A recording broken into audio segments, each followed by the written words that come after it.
Good afternoon, Rotarians. Paul Harris said in the early 30s that if Rotary were to grow, it needed to do so by changing faster than change itself. You have heard from past district governors over the last 10 or so years, including Anthony if you were listening to him, the need for change. And the message today, Rotarians, as this is your DG's message, is the time for talk is over. It's time to stop talking and it's time for action. If you are unable to change, or worse still, will not change, it is time to get out of the way of the people who will. If you're a member of a club that doesn't reflect the Rotary you want to be a part of, then I strongly urge you to set up a club that does. Talking about it and doing nothing about it is not an option. If you're talking about it and doing nothing about it, you are the problem. Rotary went through a rebranding exercise about 3 or 4 years ago, and out of that came the byline, joining leaders, exchanging ideas and taking action. And Rotarians, the message from District today is, it's time to take action, and it's time for each of us to take action. There are many good parts to Rotary. They're the parts around service to others, and these are reflected in the many programs that we do to make a difference in our communities here in Wellington, and our district, the Wellington district, and communities all around the world. The bit I think we're struggling with is how our clubs look to future Rotarians. And these are the people who will continue the story of Rotary when we're long gone. Many of our clubs just don't look attractive to these people, and therefore it's my belief that we need to set up clubs that do.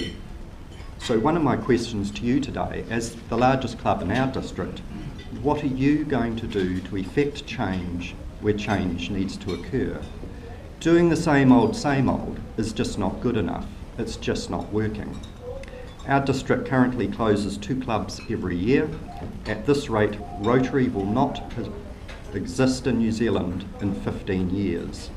The average age of the Rotarian in our district is 68 years old, and if you add 15 to that, you can see the problem. The future of Rotary is to form new clubs that represent the same values that we hold, but communicate and meet in a different way. Tonight, we'll be opening a new Rotary club in our district, the first club to be opened in about 15 years.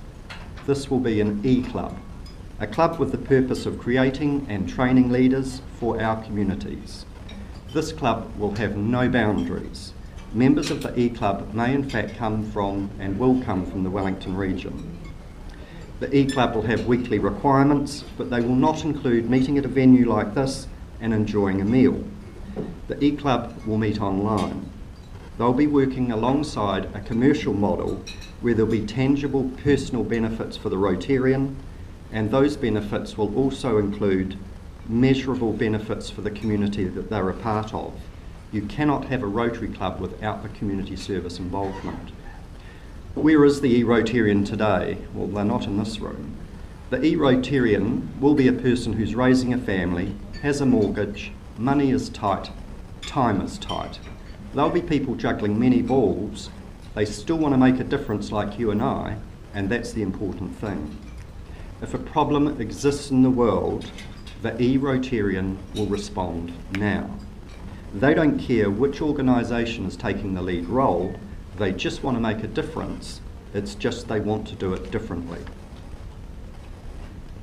This club could consider setting up a new Rotary club, a Rotary club without our current traditions.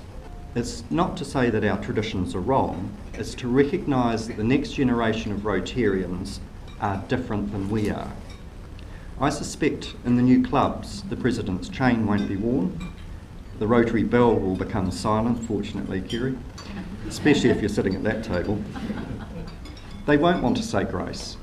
They won't have a sergeant session. These are the sort of things that we relate to, but the future Rotarian won't relate to that style of club. And it's up to us to create the environment in which they're comfortable, not in which we're comfortable. I'm saying all of these things, and yet I can promise you that the values that Paul Harris had when he started this organisation, which exist today, will still be there in the future. The values of Rotary are non-negotiable.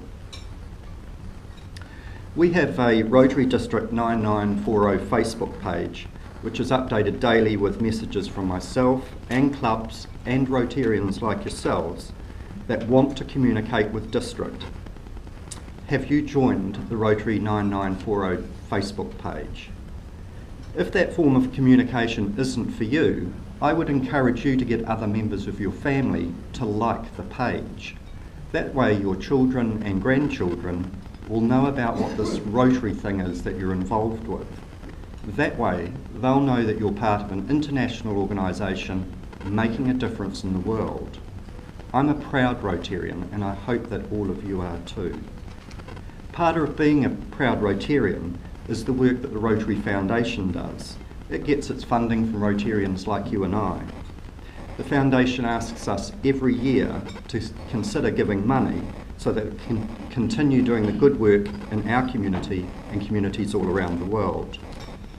The Rotary Foundation has for many years and continues to be one of the highest performing charities in the world. When you can make a claim that says every cent that you donate goes to the project you're raising funds for, that is impressive. Our foundation's model ensures that if you give $10 for polio, $10 goes for polio. Our foundation's model ensures that if you're applying for a district grant for whatever it is you want to do in your club, the whole money goes on the project. Other reputable charities cannot make those sorts of statements, and I know for me, the Rotary Foundation ensures my charitable dollars are spent wisely. There are ways that you can become a personal giver to the foundation. Many of you will be Centurion Rotarians where you commit to giving $100 per year. Last year we set up the Paul Harris Society, which I know there are members in this club who belong to that. That is where you donate $1,000 per year. You could be particularly generous and be a major donor to the foundation where you give anywhere between $10,000 and $250,000.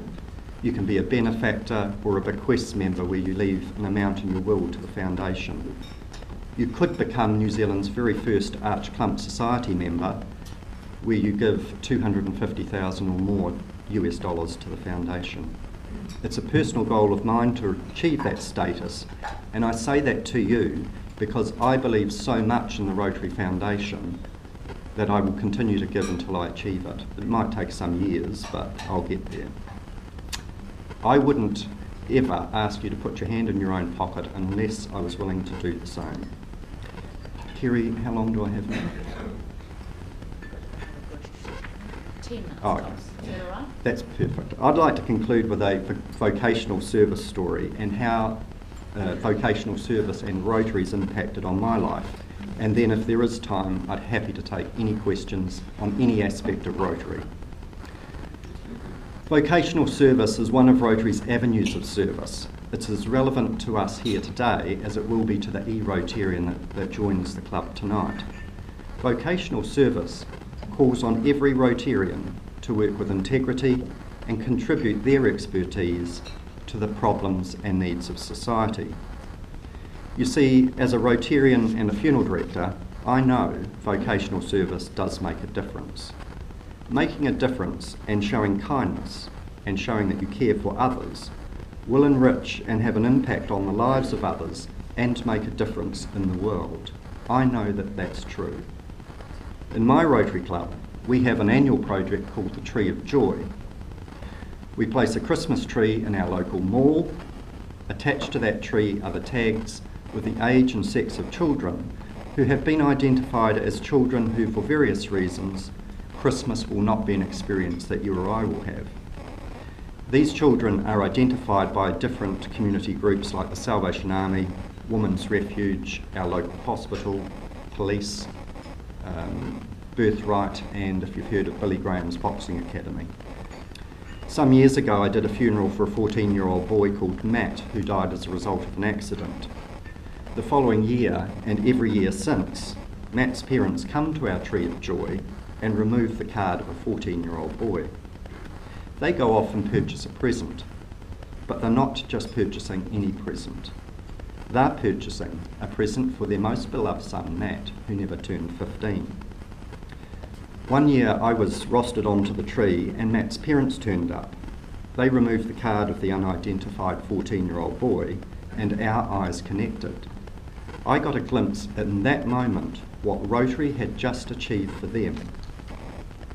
Matt's mother told me that they come to Rotary's Tree of Joy every year and buy a gift for Matt. That gift for the unidentified boy is purchased with extreme care and given with as much love as a mother and father can give. The 14-year-old that receives that Christmas present will be the luckiest boy in the Hutt Valley because of the love that goes into choosing that gift. Once they've purchased the present, they have it wrapped and they return it to the tree, where they hand it to a Rotarian. That Rotarian has no idea of what they've been a part of when the gift is placed under the tree.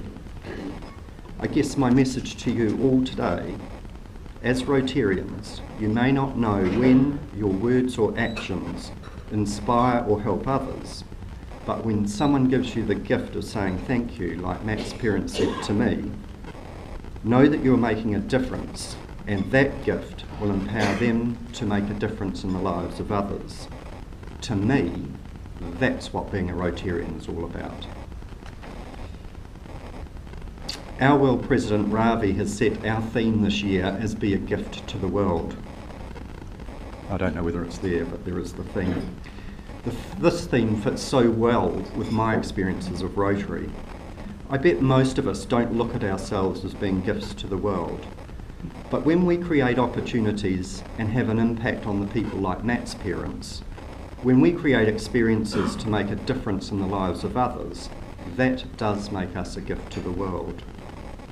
As Governor of our district, I want to make myself a gift to you. And as Rotarians, we all need to make it our goal this year to do our best and make a difference in the lives of others. Could we, for the first time in 15 years, grow our district? Set up new clubs that reflect what the next generation of Rotarians will look like. We cannot look back, we must look forward and create the new Rotary. I wouldn't want any of you to underestimate your personal ability to impact on others. So let's leave here today, and when you go back to work, reflect and consider on what Rotary really means to you, and let's be a gift to the world. Thank you.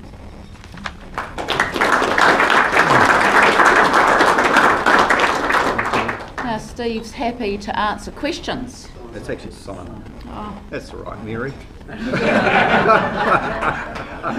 having a bad day, Peter, aren't I?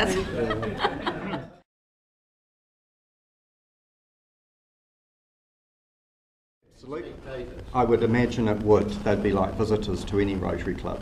Do you have the email address or? No, but we'll get it to you. We'll get it to every Rotarian in our district. Okay. Our goal is to have the E-Club at 2,000 members within 2 years. And those members won't just be from our district, they'll be from everywhere in the world. So people can participate at whatever level. They'll be Rotarians like you and I. They will pay $1 a day. For their $1 a day, they'll pay their international subs like we do, their district levy, and they'll also be giving $100 to the Rotary Foundation.